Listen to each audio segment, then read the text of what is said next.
ম্যাপটা দিতে এত ভয় কেন? আর নির্বাচনকে এত ভয় কেন?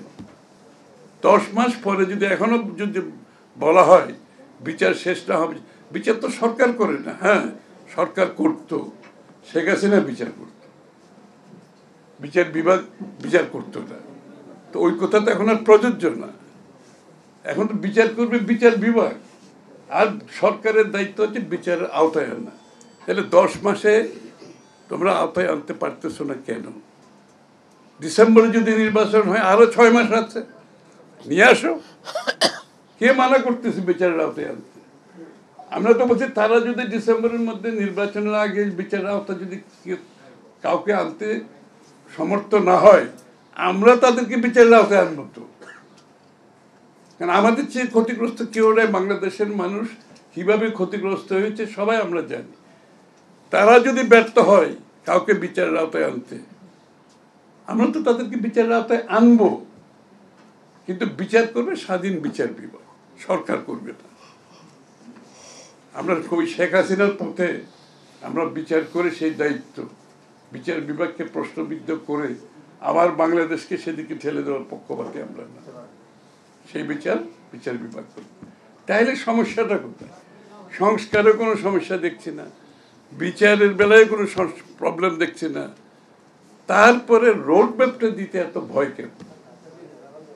আর নির্বাচনকে এত ভয় কেন?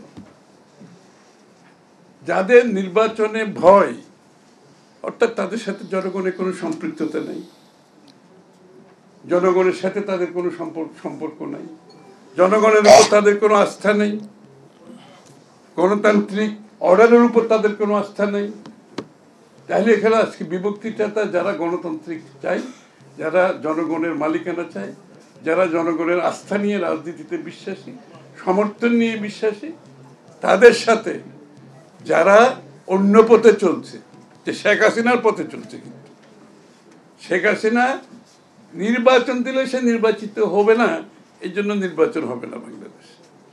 এখন তো অনেকটা আমার কাছে মনে হচ্ছে যে কারা নির্বাচিত না হওয়ার জন্য বাংলাদেশে নির্বাচন হবে না, এই প্রশ্নটা সামনে চলে আসে, একেবারে পরিষ্কারভাবে চলে আসতেছে।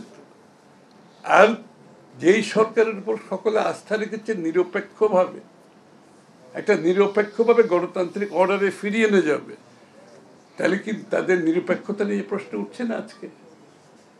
তাহলে কি তাদের গণতান্ত্রিক অর্ডারে ফিরে যেতে কোনো দ্বিধাদ্বন্দ্ব আছে? নির্বাচন নিয়ে তাদের দ্বিধাদ্বন্দ্ব আছে, এবং নির্বাচনের বিপক্ষে সংস্কার আর বিচারের বিষয়টা নিয়ে আসার অর্থ কার কোনোটার সাথে কোনোটার কোনো সাংঘর্ষিক কোনোটাই না, কিন্তু সবগুলো ওই যে মিউচুয়ালি এক্সক্লুসিভ বলে, যে নির্বাচনের আপনার রোড ম্যাপ এক বিষয়, বিচার একটা বিষয়, সংস্কার একটা বিষয়, সবগুলো চলমান প্রক্রিয়া। আর ওই 5 জন 10 জন লোক একটা বিজ্ঞ মানুষ হিসেবে নিজেদেরকে মনে করে বাংলাদেশের ভবিষ্যৎ নির্ধারণ করবে জনগণকে বাইরে রেখে, তাদের সাথে শেখ হাসিনার ব্যবধানটা কোথায় আমরা দেখতে পাচ্ছি? একই তো, ওরা তো সব বুঝতো, ওরাও বলতো সব দেশের উন্নয়নের জন্য করতেছে, এখানে ভোটের দরকার কি, এখানে অধিকারের দরকার কি, সব মানুষের জন্য করতেছে, ভালো ভালো কাজ করতেছে। তো ভাষাটা তো অনেকটা ওই রকমই হয়ে যাচ্ছে, গণতন্ত্রের স্পিরিট থেকে সরে গিয়ে।